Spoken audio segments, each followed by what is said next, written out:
I never didn't believe in Bigfoot. I never believed in it, I didn't believe in it. I never gave it any thought. They kept wood knocking back and forth to each other, and it was in a pattern.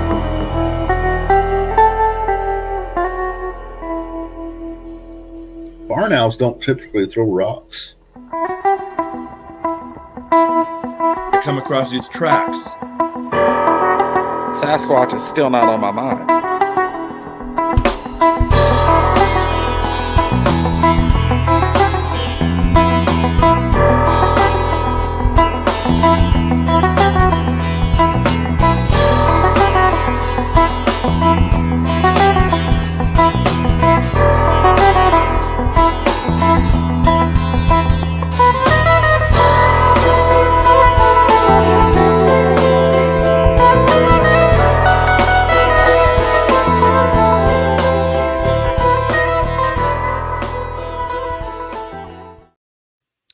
Welcome back, Shetan. Glad to see you back on Hello. here. Full disclosure, I had to go back to our old episode and watch it so I can remember how to pronounce your name. I said I won't be the one that calls her Shitten today. It's not going to happen. but yeah, welcome back. It's been great. Refamiliarizing myself with your material here, because you forget that so much is going on as far as like the Great Lakes. Those of you who don't know, Right. part of her expertise is Great Lakes history. I can't say the word historic. Historian of the Great Lakes and cryptids there. Good Lord. But anyway, if you haven't noticed, people in the chat and everything, the thumbnail had the Loch Ness Monster on it, and I know that's not in the Great Lakes. I'm not so dumb as to think about that, but since she is a lake monster enthusiast, I wanted to ask her what she actually thought the Loch Ness Monster might be. Like if it was 100% real, like where it might come from. Is it caves underneath the loch going to the ocean? Is it a giant sturgeon? So I don't think it's a giant sturgeon, but there are endless possibilities of what people are actually seeing with Loch Ness, or what they have seen. And if the creature is even still alive, because these reports go back hundreds of years throughout history. So at some point, somebody had to have seen something for the legend and the stories to start, and for people to get inspired that there is something in Loch Ness. But many of the lochs around there also have lake monster or loch, creatures that there's legends of. But because Nessie, there's so much interest in Loch Ness, that's the one that everybody chooses to focus on, is Loch Ness. And so I don't really think it's a plesiosaur. Honestly, I would love if there was prehistoric marine reptiles still out there swimming in the oceans today, like plesiosaurs or mosasaurs, but I don't think it's a plesiosaur.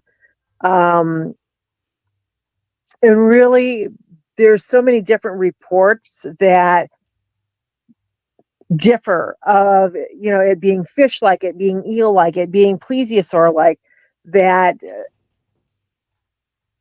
someday maybe we'll have something that comes to the surface and we can see it.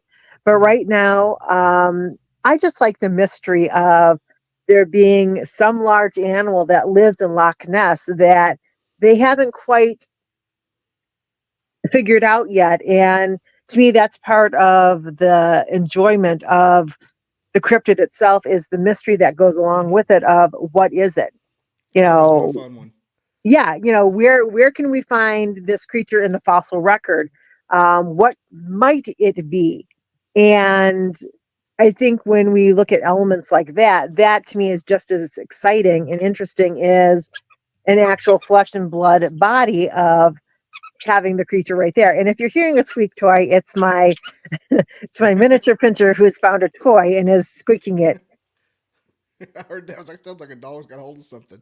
I didn't realize that Scotland, where Loch Ness is nearly cut in half with water. Oh yes, Scotland has a lot of water. It's like Minnesota in the water. Yes. Okay, so I'm looking at there's like half a dozen lakes equally the size of Loch Ness, and a couple of them's bigger. Hmm. And one's just a bay. That's not a lake. You can't call that a lake. That's but as far as Nessie lake monsters go, I don't even put them in the same cryptid categories like your standard, your Bigfoots and your Sasquatch and Dogman. It's almost like they could actually be real things and we don't know about.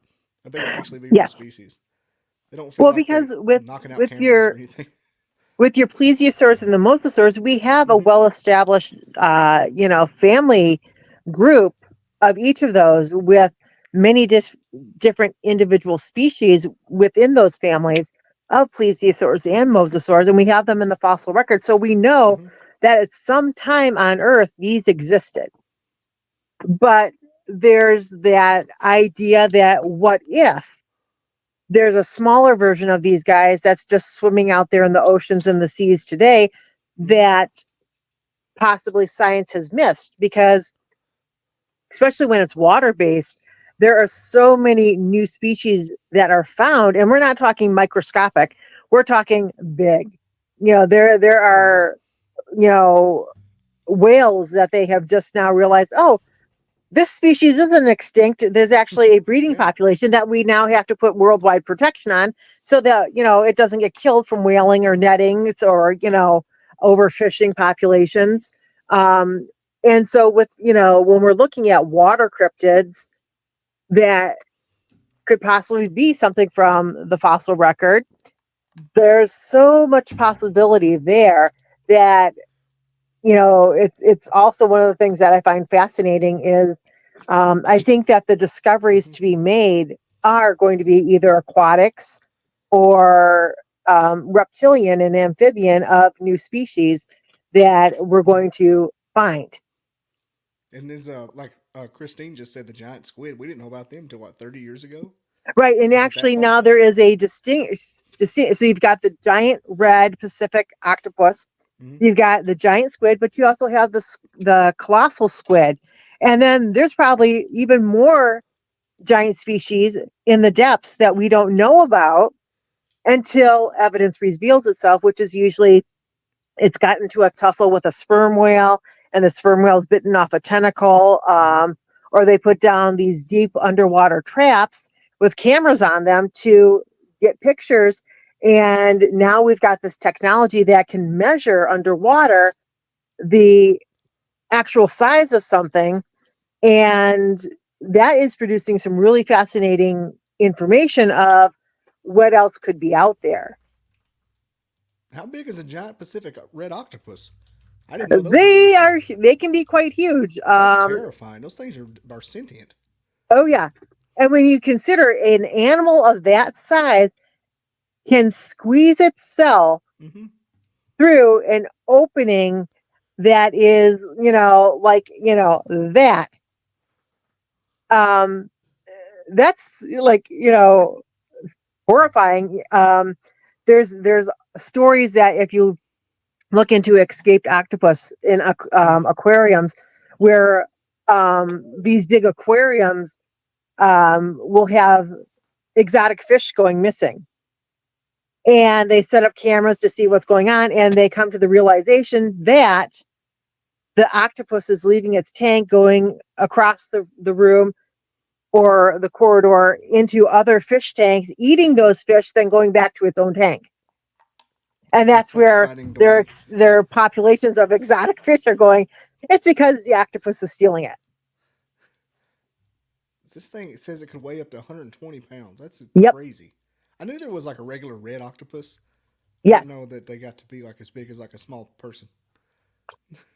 That could take over the world if they got together. They are a extremely intelligent species, and the fact that they communicate with color changes Hmm. that we know nothing about. We can theorize what their different coloring patterns and lighting patterns, chromatophores mean, but we don't understand that, and but they do. So it's also been said that they have such a rare blood type that they might actually be extraterrestrial in origin. So Like nothing related on Earth at all to those. right, right. So yeah, the cephalopods are definitely a unique, family of interesting cryptids. And we actually have at least 2 freshwater reports of freshwater octopuses here in the Great Lakes area. Really, I didn't. Would Oh yeah. shock me. Makes you wonder. Like, is it you talking about like Superior? There's one in just outside of the Duluth area Mm-hmm. where it's almost a modern day one. It's a gentleman fell off of a yacht, and as he was trying to swim back to the surface, he felt something soft and spongy wrap around his leg and start pulling him back to the bottom. So luckily the people on the yacht noticed that he fell off and stopped and were assisting him. But he claimed that it was an octopus that had grabbed hold of his leg. And then there is another octopus report that is very close by Dort Peninsula, right there, where it talks about in Wisconsin, where it talks about when Native Americans would go to cross Port de Mort, or the Bay of Death. It was said that when they would try to cross in canoes, that an octopus would reach up and grab the canoes and pull them underwater, and that the chieftains forbid anybody to cross that body of water because of this octopus that lived in the water and that was willing to pull the canoes underwater. Makes you wonder how they got there. It's, I know that biology wise here in the Great Lakes, we do have freshwater jellyfish that they pose no threat to humans, but, for something to be fossilized, it has to occur like the right recipe for fossilization. And because because the octopuses are such a soft-bodied animal, it's possible that they are fossilized here in the Great Lakes, but will we ever have access to those fossils? Probably not, unless one of the quarries or limestone quarries, opens up something and exposes that. We certainly have the Petoskey stones and the things, the corn corals and those things that we find from the ancient shallow seas that covered the Great Lakes area. But it's really something spectacular to find a fish or a bigger creature that was living in the water then. What's funny is to find fish on the mountains here where I live, in the rocks.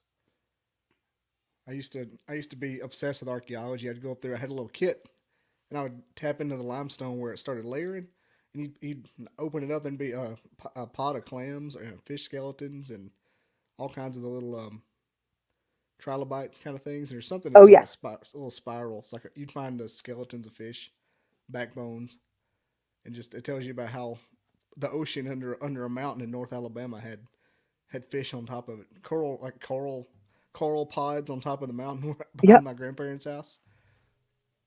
It's like the fish. That sounds like fun to me. It is. Oh, hey, I was the weirdest little country kid. I'd be like deer hunting, looking for fossils at the same time. That sounds like a fun time to me. Go It's fossil fun hunting. I found a pod of coral about a month ago, just on the side of the road out there. Yeah, I've heard that. As big as your fist. Yep, I've heard that. Like from Tennessee south, you can find a lot of different fossils just along the road cuts and in different locations, but you have to be looking for the right stuff and know kind of where to go. Up here in Michigan, you either go up to Alpena or over to Petoskey in Traverse City, and you can find the coral pieces that are fossilized around there. But that's about all you're going to find. You maybe find a brachiopod every once in a while, but mostly you're just going to find corals, and that's about it. It makes you wonder, like you remember all the fauna from the Ice Age. Everything was like a damn giant Pokemon. You had like tusk horses and giant sloths, and it's like some kid was putting stuff together. Like everything was giant. Yep. I wonder if there was like sea creatures like that back then. Like that's how the octopi got in the Great Lakes that rode in the glacier. You Or know, something like that.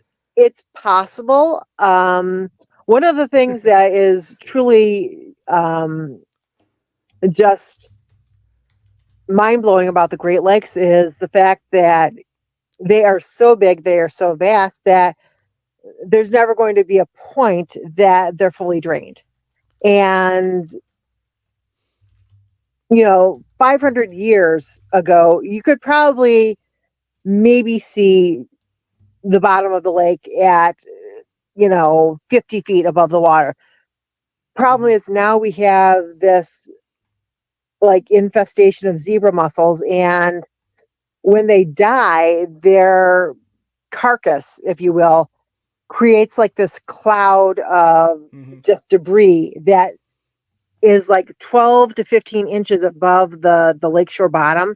So even now, shipwrecks that are well documented as to where they are on the bottoms of the lake, they're obscured by these clouds of zebra mussels, and this blankets all of the bottoms of the Great Lakes. So it might have been possible at one time to send like an ROV or something like that down to examine the lake bottoms, but now with these zebra mussels infesting down there and this just cloud of debris, I mean, it's like the consistency of torn up toilet paper, and it just settles to like, the bottom of the lake beds.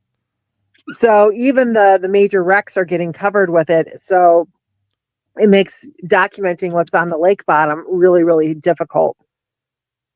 Yeah, it's just that everything else they have there. They got the jumping carp. They got the zebra mussels. You got the snakeheads. Are snakeheads in the Great Lakes? I don't believe so. They're not here yet, and they're trying very hard to keep the silver carp out of the Great Lakes. Lamprey is what I was thinking of. Yeah, we've got the lampreys. Those are well documented here in the Great Lakes. And for people who don't know, they are these long worm eel-like looking things, but their mouth is a sucker, and it's got just like rows of these teeth that just embed into you or fish, and they just suck the fluids out of you, and they're really quite disgusting. Most of your major aquariums actually have an exhibit of them so that people can become educated about them, but they're really quite nasty and just we got them here a little horrific. bit in the Tennessee River, and they got the little holes on the side of their face. The gills are holes. It's weird. They look like a monster. And my grandmother's from the Indiana, Illinois area of Lake Michigan there, and she remembers when they became an infestation when she was little. Yeah, I had to pick them up and kill them as soon as you caught them. Yeah, they and that is actually a case of those sea lampreys, those silver carp, are man-made introductions into our freshwater systems. Even the snakeheads are, they are a foreign species that was introduced to the Great Lakes, and whatever reason people thought it was a great idea to introduce them, now they are a huge problem. And like they are just keeping the silver carp at bay in the Illinois Mississippi River of entering the Great Lakes, because once they get into the Great Lakes and start breeding, the problem is they eat all the algae, which is where all of your fish fry hide. So once all that algae is gone, all of your fish fry for salmon, trout, bass, well, they're open game to everything. And within 2 years' time, your sports fishing populations would be done. And, it's like Florida, just picked off by all the predators. How do you have enough time to study this and the cryptids? This seems like an industry of its own. For me, it all kind of works together, because in order to know the environment in which your cryptid lives in, you have to know what affects that environment. And knowing that so everybody's like, oh, there's bull sharks in the Great Lakes. Well, no, there's actually not. because while a bull shark can live in fresh water, there's locks and dams in place going up the Mississippi and Illinois River. So the bull shark couldn't actually get into the Great Lakes. It could feast on silver carp and probably do us all a favor by eating a ton of them, but it can't actually get into the Great Lakes because of these locks and dams that are in place. So we can disprove the bull sharks in the Great Lakes. Like every once in a while, there will be a meme that goes up on Facebook of, oh, it's the annual migration of the freshwater, dolphins and whales in the Great Lakes. And we're like, not again. No, they don't live in the Great Lakes. Yeah, it's kind of a process to get there because it's not natural, is it? No, there's two major waterways that come from they made it go in there. Yeah, there's two major waterways that go from saltwater, brackish water into freshwater. So you've got the Mississippi and Illinois River that connect, that go from the Port of Mexico or the Bay of Mexico all the way up to Lake Michigan. And then Lake Ontario, you've got the St. Lawrence River that works up through there and brings it into Lake Ontario. But Lake Ontario is kind of landlocked and doesn't really connect to the other Great Lakes. You could go a couple of streams here and there, but certainly something sizable like a whale or a shark is not going to navigate through those. But then connected bodies of water, you've got Lake Michigan connects into Lake Huron, which goes through the Detroit River down to Lake Erie, and Lake Superior connects to Lake Huron through the St. Mary's River. So, but Lake Superior to Lake Huron, you have to go through the Sioux Locks, and nothing sizable except for a ship is going to get through those locks because it's controlled by the Coast Guard, and they would obviously realize if a shark or something like that was in one of those locks. I'm going to see a humpback coming down through there. that would be record setting. I think everybody, would show up to see that. Come up through what? I'm looking at it right now, just to come up through Canada. No, they'd be up there. That's where the Acadias come from. Every time we get on this Great Lakes subject, I just start looking at them like, how are they there? Those things are huge. Well, the Great Lakes were carved out by the glaciers. Oh, I knew that. It's just wild to see how they are. I knew how they got there. I used to have a little map of the United States when I was little, and the Great Lakes were its own piece. Yep. Which is why we don't have any dinosaur fossils here in Michigan, Wisconsin, portion of Wisconsin, Ohio, or Indiana, because when the glaciers came through, they scraped everything down to the south of us, like Kentucky. Yep. And so there's a lot of species that they might find the fossils of in Kentucky, Tennessee, places like that maybe were actually in Michigan, Indiana, or Ohio. But when the glaciers came through, they carved out the Great Lakes area and pushed everything to the south of us. So it is possible that at one point we did have some type of massive dinosaur or prehistoric mammal roaming, but their carcasses, their skeletons, their fossils all got pushed to the south of us. They got pushed down to Virginia. And then they ran for president. But that's another story.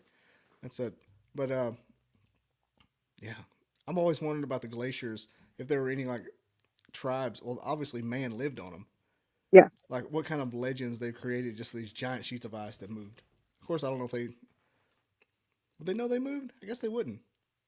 They probably moved at such a slow rate that they didn't really notice it. So there's no way they moved that caveman noticed they moved. What am I talking about? So this is what happens when I eat before a podcast. I told you I shouldn't have. I'm sitting here thinking cavemen saw they moved. I'll tell you what would be crazy to see as a caveman is the La Brea tar pits. Like what on earth? I think that's always been like a bucket list trip for me. It was, to go out to the La Brea tar pits and go to the LA Museum of Natural History, because everything that they pull out of the tar pits goes directly into their labs for them to study and document. And it would just be so cool to see, some of the preserved pieces that they've pulled out of there. Aren't they all just like perfectly preserved? Like just kind of Pretty like a much, bucket because hole? what happens is the tar just sucks them down and wraps around them, and they find carcasses that still have flesh and fur on them. So it's a horrific death, a slow death.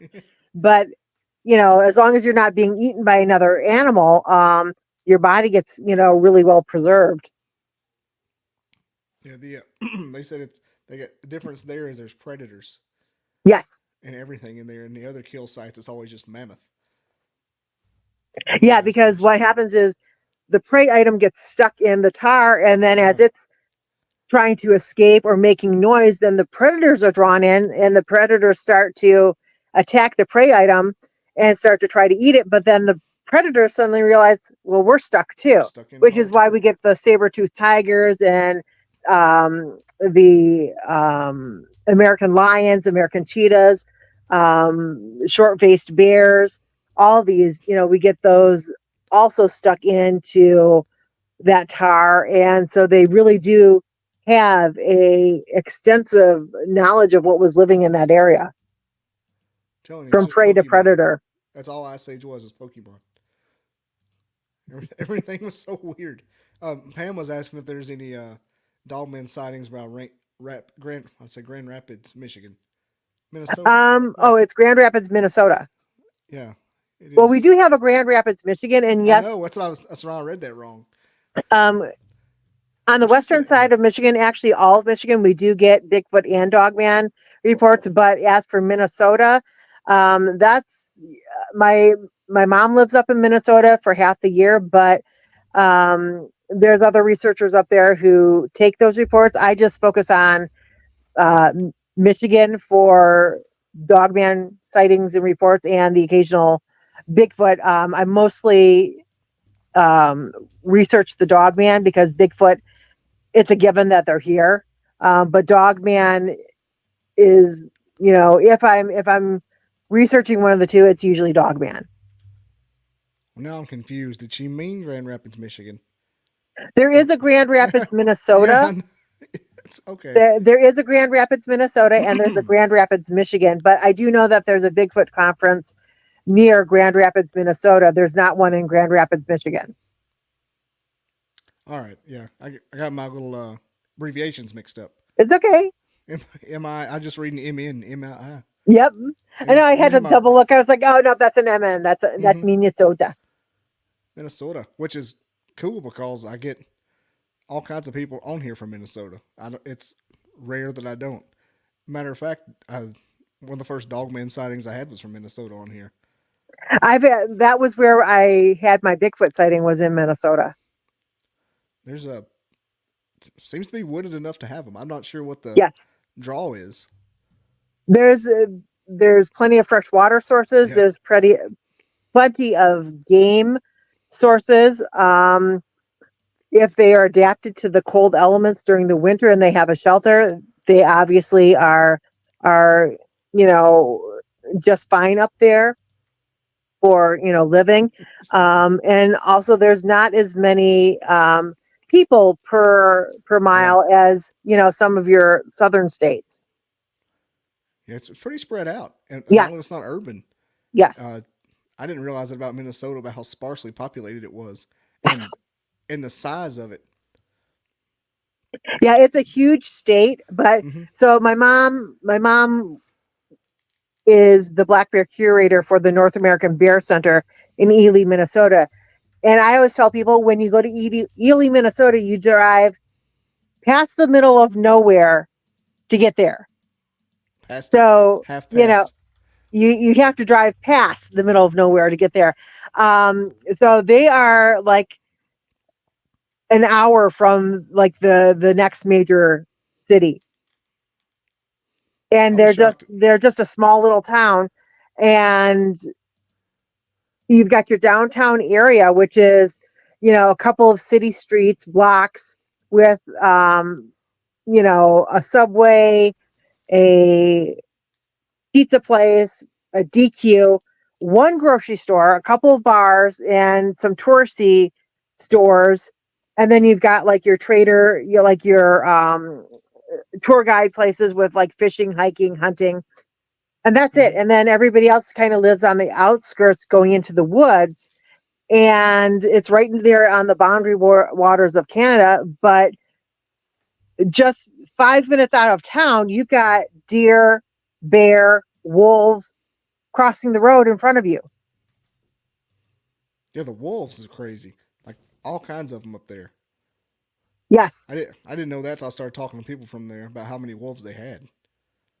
Yeah, they've got a good population, but we need wolves in the ecosystem because they are the ones who take care, they take care of the ecosystem by eating the old, the sick, the injured of deer, elk, and moose populations, and help keep that population in check. The there's no grizzly bear in Minnesota, but there are black bear. I'm Yes, thinking, and the black bear, they are not as vicious and evil and yeah, nasty as people think they are. they're They, kind of docile. you can chase a black bear with a grocery bag and it'll run. hmm We have those here. They We they get, are they are big pussy cats. They scare really. Actually, a cat can chase one across the yard. they're the ones that get into the garbage, that you have to lock everything up, You're right. and and and you got those stupid cans. You got to put your fingers up in this big hole in the middle of a trash can in the woods to open it. I'm like, I'd rather deal with a bear than whatever's living in this hole I got to reach into right now.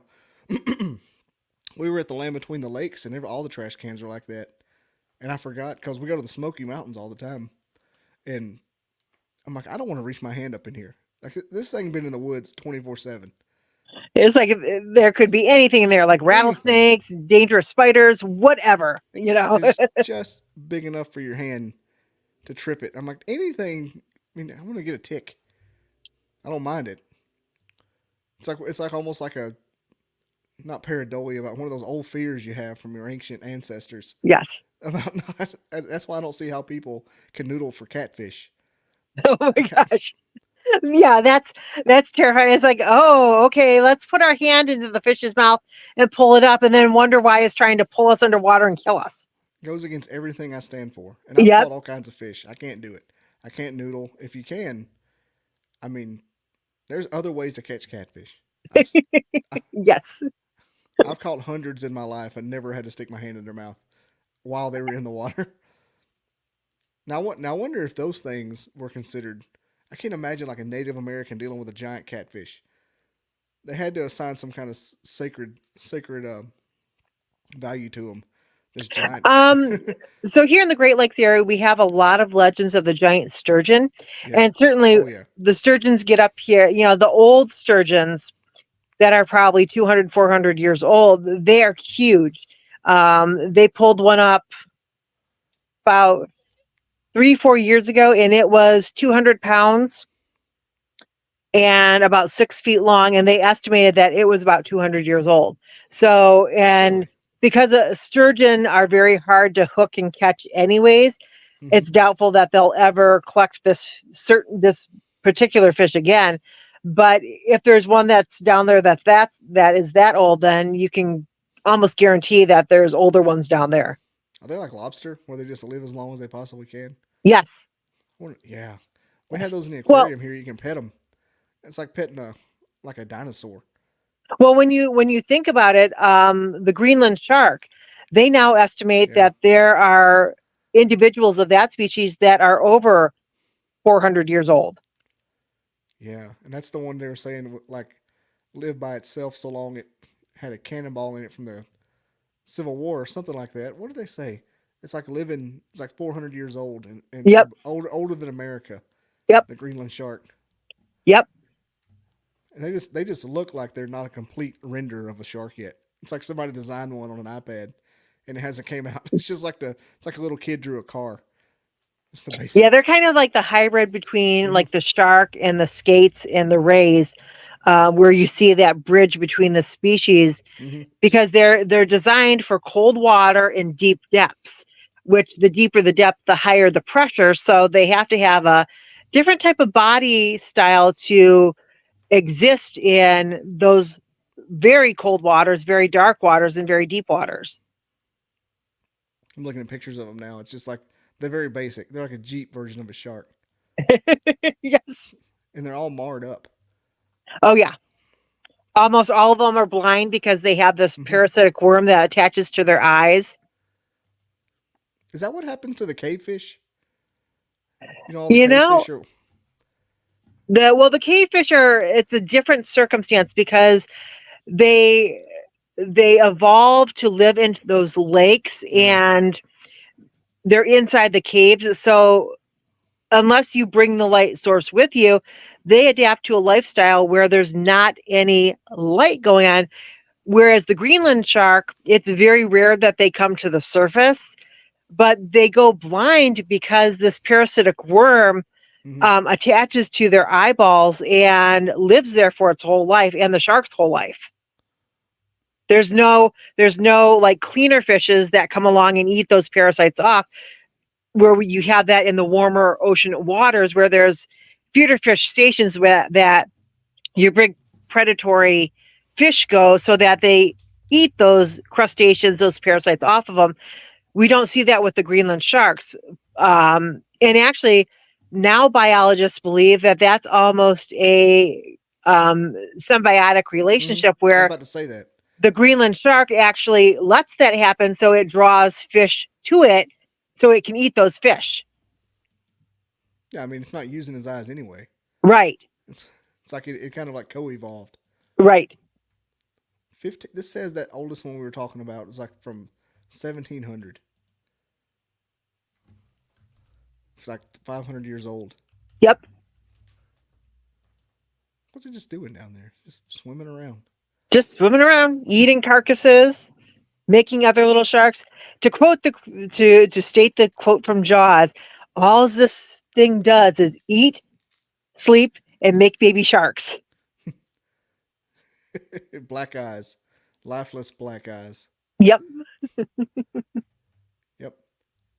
Have you ever heard the we're bouncing around here, but I was recently listening to last podcast on the left, and they had this story about the shipwreck, the real famous one, and I can't think of what it's called. It must not Titanic? be that famous. No. This is like pirates or something. Oh, okay. They're whalers, and they were talking about where the sperm whale got their name, and I thought it's because they look like sperm because they had the giant head, and they went down to a little. And when I found out how they got their name, I was like, that is very meta. Like, you have to explain that to a small child about why they call it a sperm whale. That's probably why I got told it's because they look like one. Have you ever heard why they call it that? I believe it has something to do. Going deep here. Um, This is worth the conversation. I'm telling you. it has something to do with internal the way that their brain is formed. Mm-hmm. They cut their head open, and the brain fluid looks like sperm, and that's why they call it that. I'm like, that's the first attribute that maybe the skinny mouth whale or the bullet head whale. Nope, sperm. Yep. Why do you call it that? Well, let's just say the first guy that come up with that. But there's all kinds of those the whalers, with their sea monster tails. Yes. Scaling half of that stuff. You could probably almost do a doctoral thesis on just what the whalers saw, and it was all about the show was about cannibalism. Oh, okay. But to get to that, I cannot think of what. I know you've heard of the ship before. Ship with whalers and cannibals. So that's where the cannibalism started. can it say? This is very the Essex. That's what it was. Oh, okay. Yes. Yes. God, I was like, it's on the tip of my tongue. It's like the most famous one, and they found them like a year later, nibbling Yes. on each other's fingers. They were eating. And I believe at least one of the they did find, according to recountings of the tale, they did find a island, but they ate everything on the island. Mm-hmm. And one of the sailors stayed behind, and they eventually did find him, and he was able to exist, just him on the island, because then the bird species and the fish and clams and stuff like that started to repopulate. But he was there for like 2 or 3 years without any human contact. Yeah, they told him we'd come back for him. He was Yeah. there forever. He came. For some reason, Yep. I thought he died, but I think you reminded me. Yeah, they did eventually go back and try to find him. Yep. They ended up just scouring this island with everything that was on it. Oh yeah, they ate everything on there, to the point where the birds wouldn't even fly there anymore.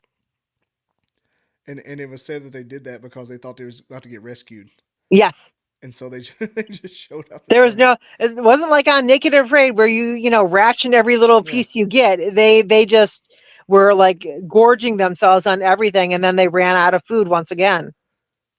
Reminds me of how the dodo went extinct. Almost the exact same way. A lot of people don't know the dodo is just a pigeon. Like, you could just bring it right back. You just have to put them in an area and make them get fat and tall again. You think that would work? How does the evolution work? Can you make it go faster? I mean, breed a pigeon up to look like a dodo? That's all it is. You'd have to find the right genetics that could pick up on those certain traits and breed for that. Yeah. And after many generations, you might produce a similar species, but not one that was 100% genetically, dodo bird. I think Mike Tyson would have done that by now on his rooftop aviary. When he gets done fighting Logan Paul, I might present that to him. Hey Mike, why don't you make a dodo bird? I'm looking at the pigeon beaks now. What's the other one? The upland moa. That's just when it extinct like 200 years ago, from New Zealand. Yes. It was like the very, very last dinosaur. The elephant bird. Yeah, it was was it called the elephant bird? I think that was the common name for it. I don't know what the Latin name for it was, but I think they did call it the elephant bird. Maybe. I was thinking, because there's a famous foot in a museum, and it's from a moa, and it's from I'm looking it up right now. It's from New Zealand. It's like a giant kiwi is all it is. Right. It's like if you look at like the emu, the ostrich, the elephant bird, you can draw their ancestry right back to the terror birds that used to run across North America and other continents, and they were essentially just these 6 foot, 8 foot tall bipedal birds, like with these massive beaks and claws that would just eat anything, and we're very good at it. That's all they do. I used to be flat out. Was it like that in the early 90s? There was this emu boom or emu boom. And I was in like 6th grade, and I got really obsessed with emus. Like, I wanted some. But they were like $10,000 a piece back then. And now you can probably get one on Craigslist for $100. It's not, yeah, it's very cheap. That bubble burst quick. People lost like fortunes because they said it was going to be like the meat of the future. Yeah, and it's just too gamey, and the eggs are just too huge to use for anything. What was it? The other one was grease. They were going to use the oil, ostrich oil and emu oil. Yeah. Someone gave me an emu egg one time. I was so obsessed with it, I made friends with emu farmers, and I'm just a kid going to their house on a bicycle, just off in the country. Anything could have happened to me. My parents didn't know where I was. This was the 90s. And I just came home with an emu egg one day, put it in my incubator. And then, it takes 80 days instead of 21. And I remember taking it outside and busting it after like 3 months. I'm like, how far did this, when it started to get stinky? I said, Ooh. I said, how far did I kind of cracked it? It didn't even got one little speck in it. Like this thing didn't even start. Just wasted a whole quarter on an emu. Oh, Yeah, heartbroken. it's like incubating a dragon egg. Yeah, it's exactly like that. I didn't know you had to put it in fire. Figuring like Daenerys Targaryen. Speaking of dragons, I saw that earlier. Dragon Wing says there's dragons in Wisconsin's. She sees a lot of dragons. I don't know. I don't think that, So there's like a Mothman type creature that's been yeah. reported around Lake Michigan. Um, I dismiss those reports because there's one or two researchers who are cashing in on that, and they won't let other investigators talk to those witnesses. So when I find cases like that, where a researcher is hoarding all of the case files and won't let you talk to the witnesses, and threatens litigation, then I'm like, yeah, you just keep stockpiling those reports while the rest of us just shake our heads. They threaten litigation against Mothman witnesses? Not against the witnesses, but Or against the against people who on want to behalf? interview the witnesses. See, that's just. I've gone so far into the cryptid witnesses. I'm coming around. I'm like, what motivates someone to come up with these things on their. Because some of them are made up. Like the guy, what's his name? A Good with the duck-billed aliens? Good? You know what I'm talking about? The blue ones? He had to go to Congress because of them. Okay, I have not investigated that one, but yeah, there's a lot of strange people in cryptozoology, and sometimes the researchers who are supposed to be the responsible ones are just as strange as the reports that they're supposed to be getting. I don't. People often tell me, like, you can't be trustworthy of these people just because they all say the same thing. And I'm like, but they all say the same thing. Like, they're all grifters and heard the other person say the same thing. And that's what Right. they're doing. And I'm just like, well, Corey Good. That's his name. And I'm just trying. I'm like, what? Like, you think these people, like the husband and wife? There's several of them. I know you've met with them before. Not any specific person, but it'll be like a husband and wife team, and they'll have the same experience. It'll be just the wildest thing in the world, and they'll have it rehearsed almost down to a like they won't even deviate. I'm Right. like what do they sit down one night and say, I'm just going to come up with this, and we're going to do it, and we're going to sell T-shirts. I can't believe that. Well, I can. I mean, George Lucas wrote Star Wars, but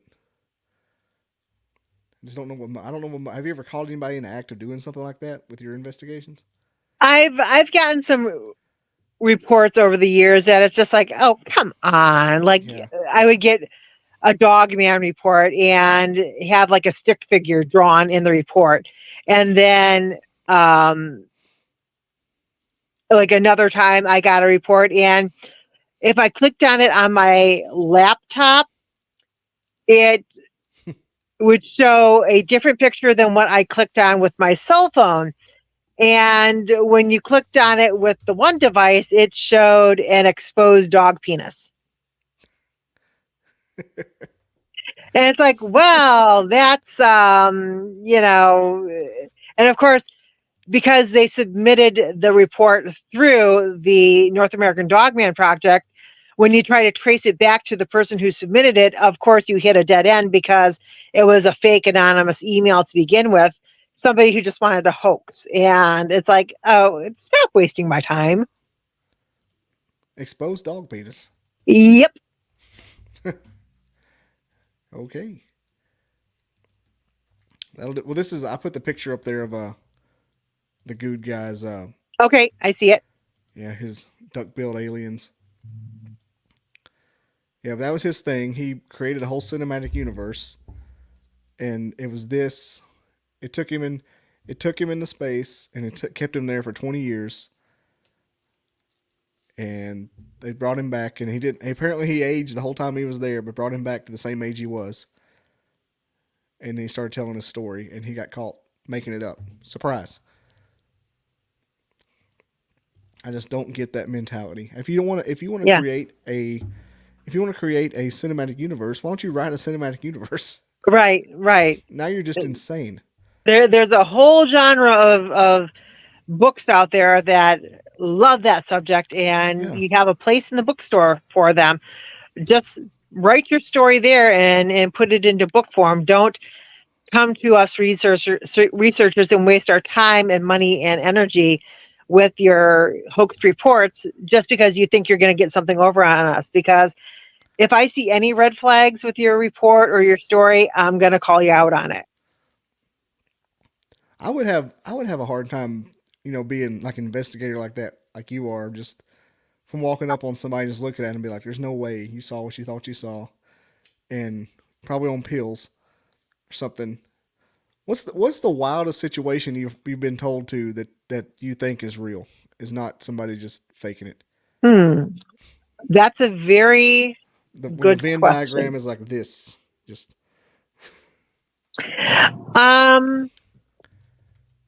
Because I've gotten a lot of different stories over the year.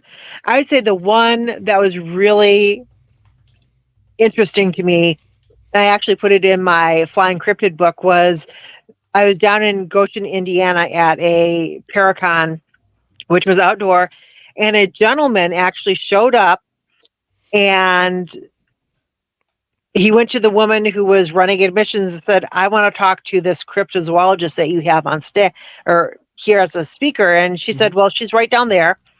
Pointed me out. And so the gentleman came down and said, "I need to talk to you." And I said, "Okay, sure." And he recounted a tale where several years prior to that, he and his buddies went bullfrogging to, catch bullfrogs for frog legs. And they were walking around in this marshy swamp there near Goshen, Indiana. And they were trying to not make a whole lot of sound so that they could catch as many frogs as, their limit was. And they said all of a sudden they heard this loud flapping of wings. And they heard something splash down in the water. So they're like, "What the heck is that?" So they were very, very quiet. And they're trying to get close to where they heard it splash down the water. And when they thought they were close enough, they flipped on their flashlights really quick and they shone it in that area. And this huge thing launched itself out of the water and had wings. And he said it looked every bit to him like a pterodactyl that was supposedly went extinct millions of years ago. And this thing was, flapping its wings and took off up into the air. And he said it was as tall as we were and had a wingspan twice our height. Where was this at? And he said it take place Down in Goshen, Indiana. That makes sense. Near Goshen, Indiana. Yeah. But he sought me out to tell me this, and he was alone. He didn't have any friends with him who were like, "Come on, tell her the story. He sought me out and was like, I just wanted to tell somebody that he wasn't looking for any fame. He wasn't looking for any fortune. He just really wanted to tell somebody his story. And then another Flying Cryptid one that I had was that also made it into my book, was a guy who swore up and down that he himself had witnessed the Butler County gargoyle or the Chikara gargoyle and had seen it with his own eyes. And he met me at the Butler County Paranormal Conference. And I said, "Wow, that's a really interesting story. Could you write that up and email it to me and I will get it into my book?" So he did. While I was driving home that night, he was writing it up, and he had like drawings of the creature that he had done, which were actually very good.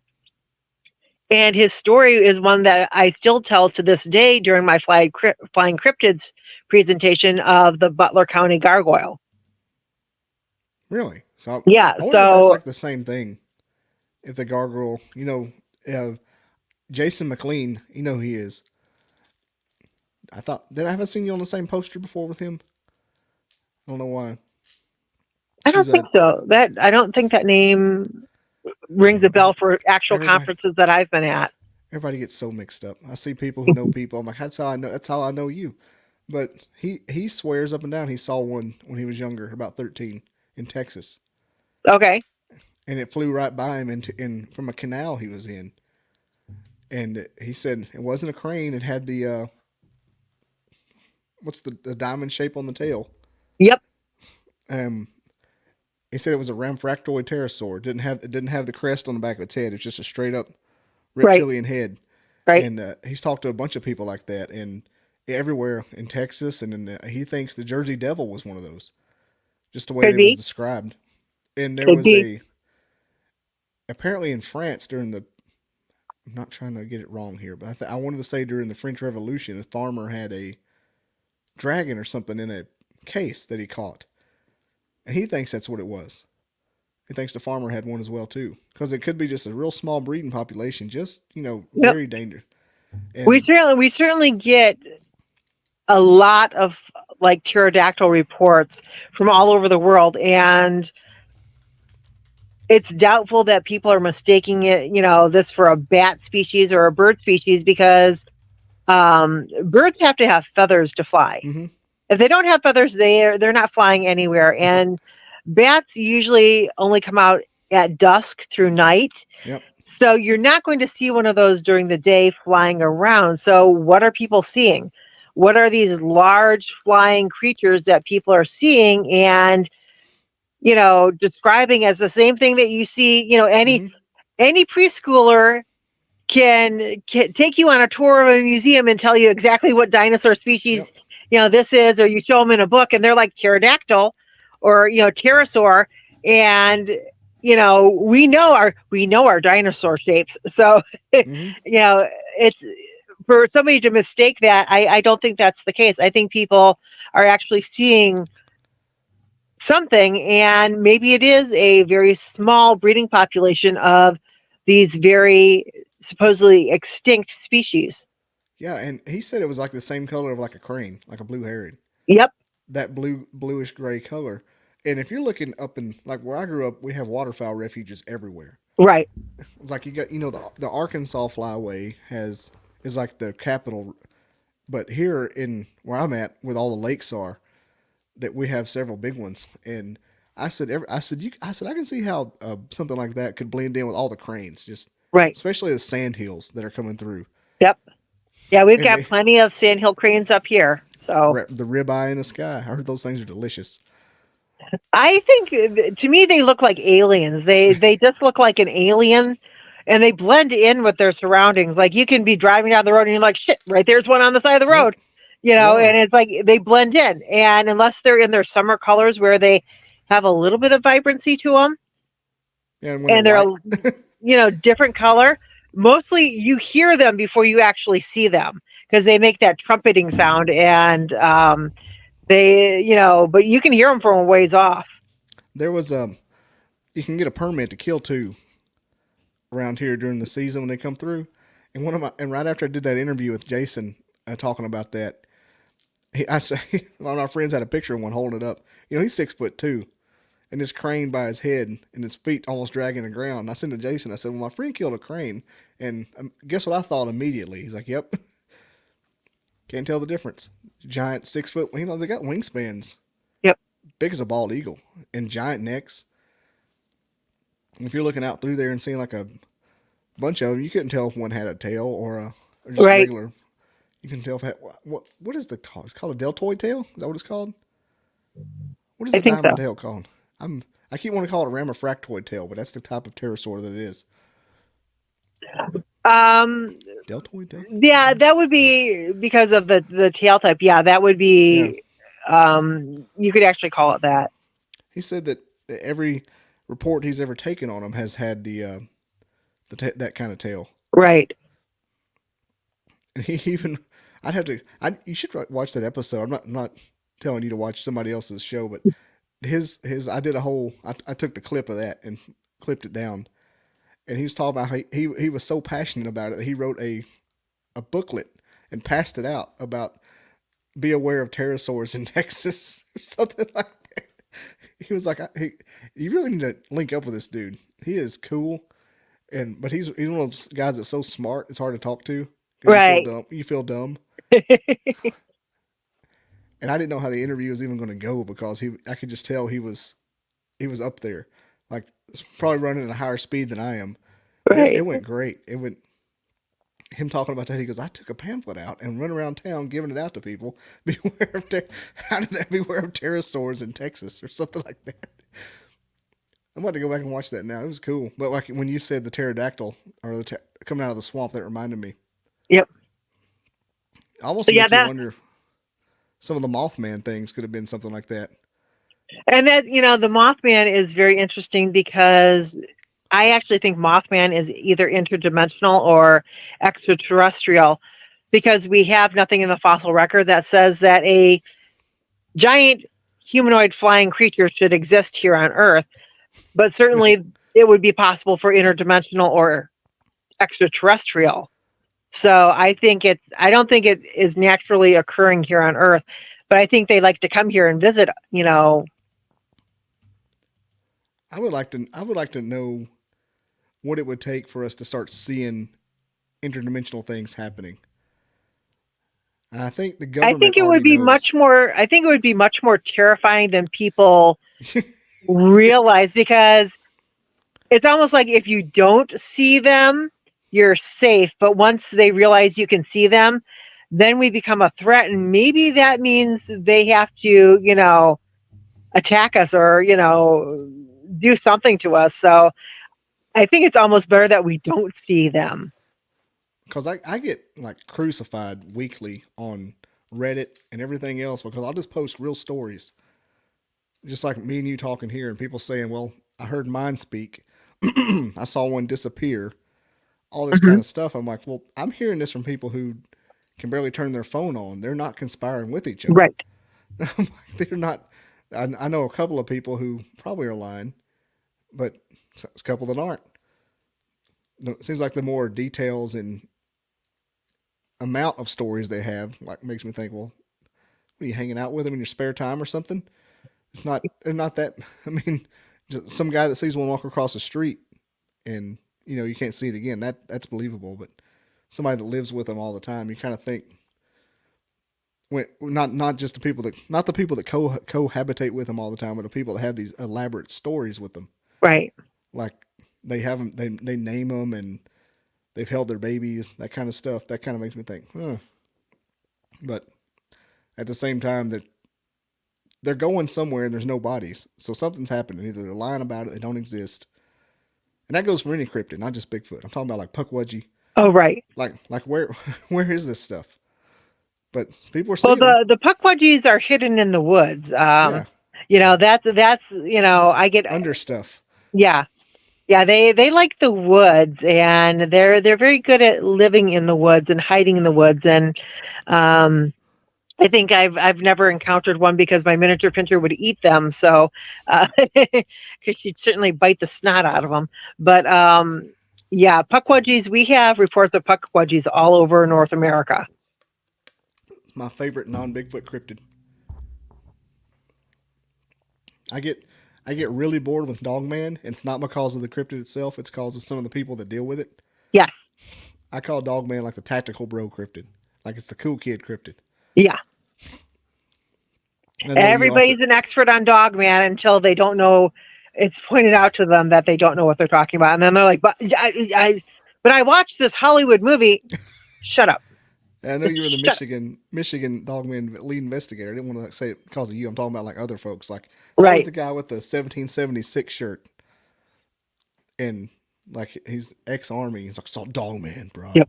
Saw its eyes. Took a picture. There's nothing in this picture. I circled it, bro. Love the red circles. Have you ever seen an actual Dogman yourself, or just heard the reports? So I have collected what I believe is Dogman evidence.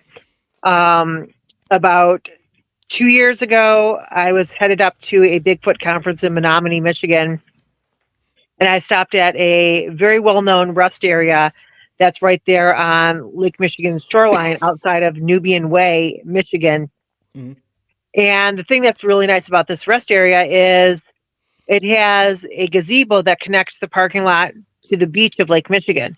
You can walk down to the beach and you can walk along the shoreline of Lake Michigan. So I had my miniature pincher, the one who would eat a puckwudgie for me, had her on her hiking harness and leash, and was walking up and down. Now she has basic tracking skills, trained. So she knows how to follow a track. She also knows when to pick up on things that smell weird.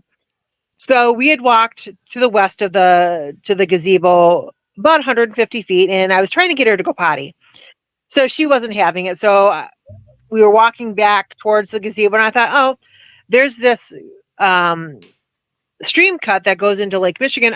I'm going to go get pictures of it. So I walked down to the stream cut, and my eyes are trained onto the stream cut, not necessarily onto the beach. So I get within 15 feet of the stream cut, and I'm taking different angles of pictures and at different zoomed in lengths. And it's right about this time that I hear my min pin start sneezing, which she is a very healthy dog. She never sneezes. So I'm like, what are you sneezing at? And as I turn to look at her, I realize what she's sneezing at. And here are these tracks that lead from up on the highway, down the beach, and into Lake Michigan. This was a bipedal creature because it was like one footstep, then a second footstep, and then a third, fourth, but it was wider apart than what I could naturally walk. And these footprints were pressed into the ground about an inch. I'm 180 pounds. I was barely leaving any tracks. These footprints, I took a picture of my foot next to one of the footprints. These footprints are over half the length of my foot and wider than my foot. And I wear a size women's 11 shoe and a wide shoe at that. And so this was a very big animal. So I took pictures of it, documented it, went to the Bigfoot conference, which Ken Gerhart was there, Allison Jordan was there, Barnaby Jones were there. And I'm like, hey guys, gather around. Jay Buchanan was up, or Backlund was up there. I'm like, everybody gather around. Tell me what footprint this is. And they're like, well, it's not a bear. It's not a cougar. That's not a wolf. It's canine, but it's, where did you take this at? So I gave them the location. I'm like, it's 3.5 hours east of here along Route 2. And everybody's like, I said, so Dogman? And they're like, yeah, that's a fair guess. Dogman. And I'm like, so I have photographic evidence of this footprint, and it's, everybody's like, oh, well, why didn't you cast it? Because I wasn't expecting to find a Dogman footprint. Okay. My car is 200 feet in the opposite direction. And no, I don't have any casting materials with me. I was headed up for a Bigfoot conference and had just stopped to go pee and to potty my dog. I wasn't expecting to find any evidence, but I had my camera, I had my foot. So I did the best I could, because anybody can measure my foot. I thought when you said the dog was sneezing, it saw something, but yeah, the dog sneezing is a telltale sign that they're. She smelled the track and was like, Mom, look, and it was like, oh, what did you find? Oh, okay, that is pretty good. Thing.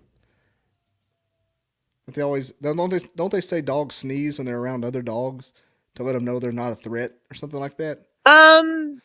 I've never, I train dogs and I work with a lot of dogs, and I've never noticed them actively sneezing around one another. But she had caught the scent of something that she didn't like, and, she made it known. So that's how I saw the track and took a picture of it. You just reminded me, I've got an episode with Allison Jordan filmed that I've never broadcast. Allison's awesome. She's I fun. need to hurry up and do it because I keep forgetting about it. I record all these things, and then tonight would have been a recording, but I knew that, it's Thursday, and I was kind of in a live mood. I'm like, yeah, I'll just do it live. But yeah, I did one with her. It's been a long time ago. I forgot what it was about. Obviously about ghost hunting. Oh, But I yeah. won't have to go She back does to it. cryptids and paranormal. So yeah. She introduced me to, you said Barnaby. She introduced me to Barnaby. him. Yeah, Barnaby Jones. Yep. Who else you say was there? It was Barnaby, and it was Allison, and it was Ken Gerhard.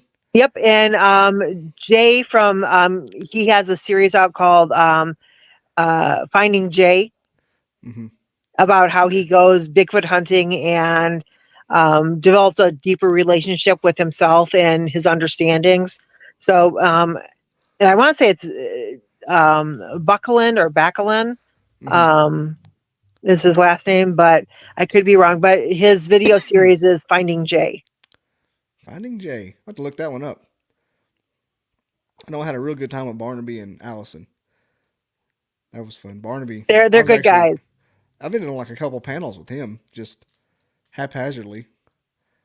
Even though he's got that giant sighting up there in, is it Michigan or Illinois? Where's he at? Wisconsin. Yeah, he's in Wisconsin. Yeah. Not trying to get him mixed up. Yeah, that's right. Allison's in Wisconsin too. Yes. Yeah. Along with Chad Lewis and I don't think Kevin Nelson's from there. I don't know where Kevin's from, but yeah, Chad, Allison, and Barnaby are up in Wisconsin. See, I'm in Alabama, and there, for some reason, everything's so secretive in the paranormal-ish adjacent world. Like, you got to really like get in there. Like, I've slowly become friends with a couple little pods of folks, and got invited to a couple of things. And one's this weekend. I'm just not going to go because it's 3 hours away. But like, you can't just find people like you and the aforementioned bunch here. I had to go to Tennessee to get all my good guests that are local. I mean, I'm right on the Tennessee line, so it's not a problem. Right. It's so weird. Like, what is with this state? Stop being so secretive. And that's weird because, with all the hollers and wood boogers and everything that, they say are down there, you would think that there would be more talk of it because you have haunted locations down there. Mm-hmm. Yeah. And it's just strange. Like, nobody will let, like, my mom and her family 2 or 3 generations back all lived in an old plantation house. Okay. And it's known to be haunted, but it's not. Like, my mom said, I've stayed there, which could be why I don't ever see anything, because she said, I stayed there all the time. I didn't see nothing. And some people say they have. She goes, I've been there for years. I mean, I've stayed there for years at a time and never saw anything. And neither did my other grandparents. So other people's like, yeah, it's haunted. And then I ran into a guy that was starting a little paranormal society back home, and he said that they found a portal in the woods. I'm like, okay, now you're just full of shit. Because I've been out there before. I said, those are the woods I used to hang out in. I never saw a portal. But yeah, I'm just saying, like, you got stuff like that that's kind of just, meth heads trying to keep people out of your stash. And yep. But as far as like the wood boogers, yeah, that's what they call them. It's hard to get in good with them. Like, I just met some of the more famous ones about a month ago, and I'd never even heard of them. They're from my home state. They keep to themselves. Tennessee, not so much. I'm working on a mini documentary for a famous one just across the line right now, called the Flintville Monster. Oh, okay. I don't know if you heard of that one or not. It was supposed to be white back in the 70s and 80s. Yeah. I don't think I've heard of that one. I'm just trying. I've got one interview. I got an interview from the very first person ever dealt with it, that ever experienced it. That almost started the craze, I think he said. And I'm working on like 2 or 3 more, and it's just, even Tennessee ones are kind of secretive. Not as, because you got the Alan Searcy from Nashville, or Gallatin, Tennessee, yeah, north of Nashville. He's one of my main liaisons up there. I made friends with him. And didn't you know Sin Schrader Hill? Did you meet her? I don't think so. Everybody's running together, but yeah, she's in Flintville. So she's really close. She's one of the first people that got me a hookup with the monster people. Okay. So yeah, I'm networking. Yeah, if you get a chance to go a little bit further up into Tennessee, Scott County Jail is very active for paranormal, and Rugby, Tennessee, which is about a half an hour from there, is haunted. It's a little tiny town that still exists. It has like 50 residents, but that's also very haunted. So check those out. Have you been in the Scott one? Yes. That's cool. I was there this past. Me and my best friend both did a trip. We started in Tennessee, went all the way to North Carolina, fossil hunting, and then came back and did Mothman Festival. And that was our vacation. So, but we started at Scott County Jail and did a daytime investigation there, and there was activity. We heard latches on cells, clacking. We heard somebody walking, and there was just 4 of us there, and we were all accounted for in the same room. So, yeah, definitely, if you can check that one out. If you go to Bristol Caverns, yeah. If you get a chance to just sit in one area and just listen, you might hear something talking. Oh, really? Because I sat on the first level at the steps, looking at the dragon, and my best friend and the guide went down like the next 3 levels, because the stairs are all different sizes, different heights, different, like, there was no way I could walk up those stairs by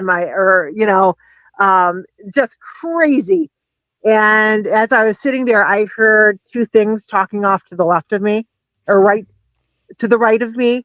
And when she got down to the lowest level, she thought she saw a goblin type creature that just kind of stepped back into the shadows and hid itself. So there's something there. It's not too far from Huntsville, is it? I'm not quite. I think Bristol, Tennessee, It is a little bit more northern. Yeah. But Gap. if you want to make a trip of it, definitely check that out. And if you like dinosaurs, go to Terror in the Backyard. Oh, I love dinosaurs.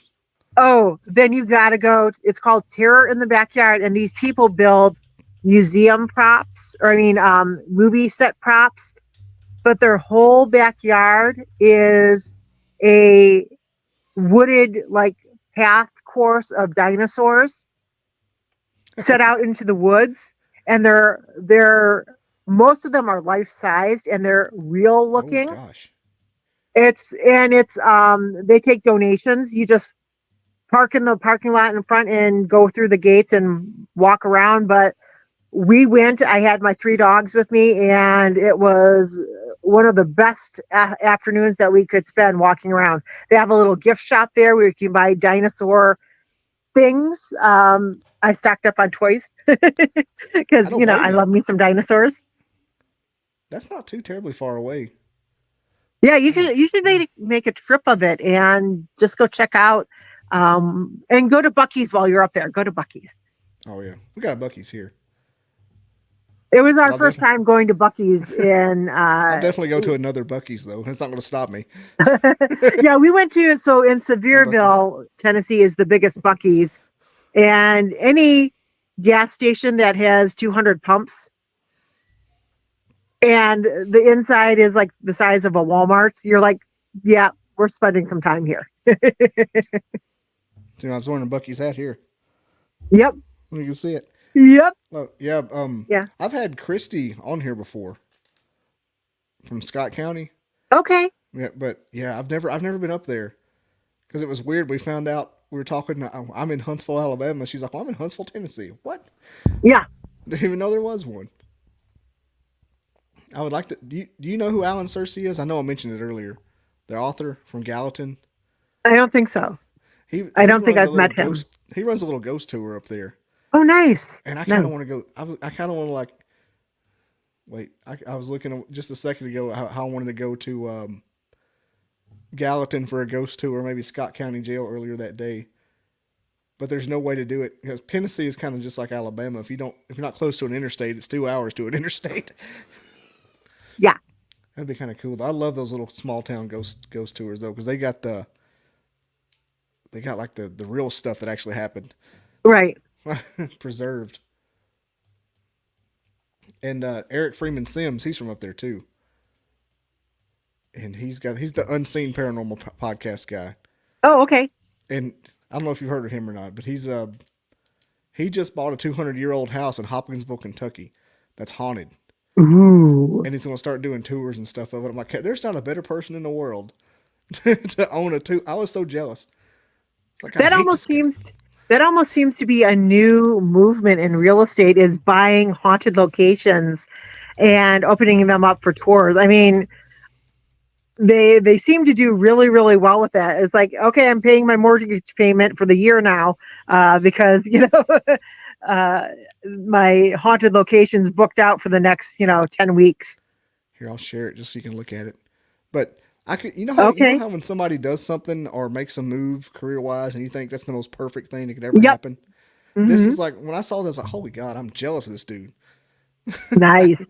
I was like, I hate you, Eric. But I also can't wait to come up there and see that. That's not it. That's Harriman Hospital. But yeah, he bought that. He already did a little you still there?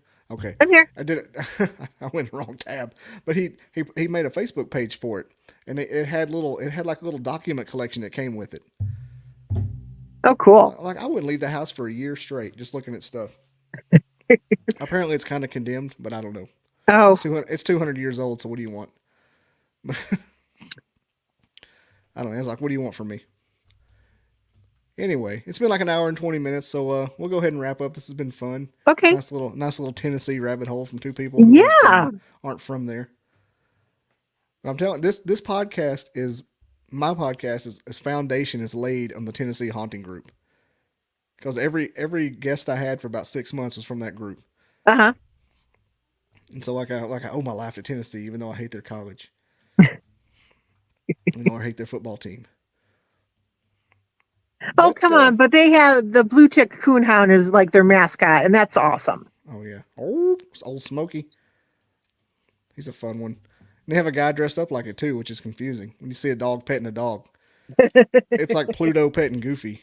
Or Goofy petting Pluto. Like, how's that work? Why are you naked and you ain't? Why is Pluto naked but Goofy's not? It's the same animal. But yeah, I'm gonna have to go up to Scott. You basically, I want to go to Scott County Jail because Lynchburg has one just like it, about the same size. And they said they did investigations, and up on the woman's side on the top, they heard people running down the stairs all night. Yep.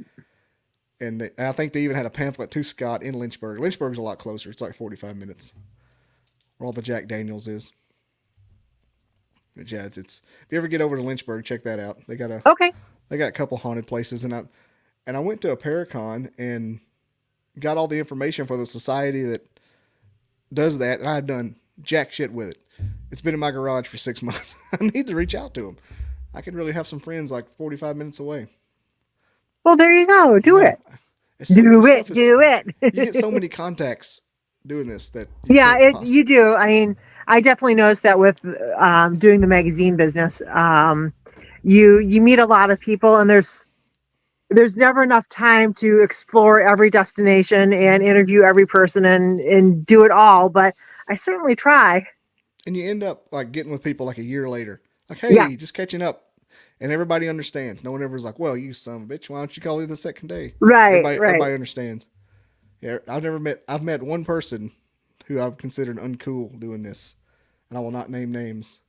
I'll just be forgiving, and in the back of my mind, I'll wait for them to come to me when I get big enough. Right. Because when that happens, that's how I'll know. It's like a success beacon in my mind. If that happens, it's like, I made it. Gotcha, bitch. All right, Shetan. Your website is in the description, so you don't have to give it. But if you have anything else, your website, your YouTube, and your Facebook are all in the description. But if you have anywhere else to want to find you, go ahead and let everybody know. Well, you can find my books and magazine publications on Amazon. If you type in Shetan Noir or Squatch GQ magazine, it will bring up all the current issues of magazines and books. So you can find my publications there.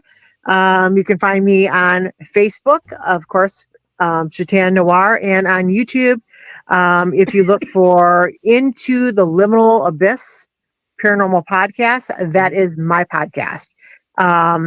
I do a weekly program, about a 15-minute program every Wednesday on different various topics, whatever might be of interest to me that week. It's mostly just my editorial opinion, of things that I read and talk about. But go ahead and check it out, and you might find something you like or want more information on. So, yep, you can find me if you just look for Shetan Noir. Yep. And in the description of this video or podcast episode, however you're listening to us. All right. Okay. I'll see you next. This won't be the last time you're on here because Okay. I'm starting to go through my favorite guest again. I'm glad you came to me because I was like, who else can I reach out to? Oh, he came. I guess it was meant to be. Anytime you want me on, just let me know, and I will free up some time to be on your show.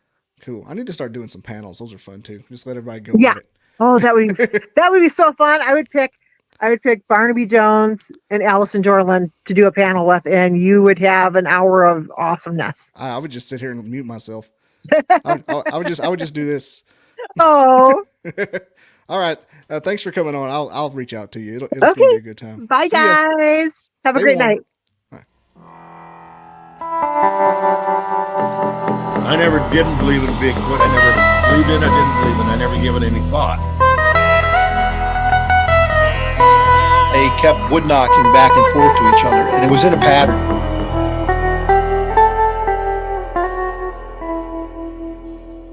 Barn owls don't typically throw rocks.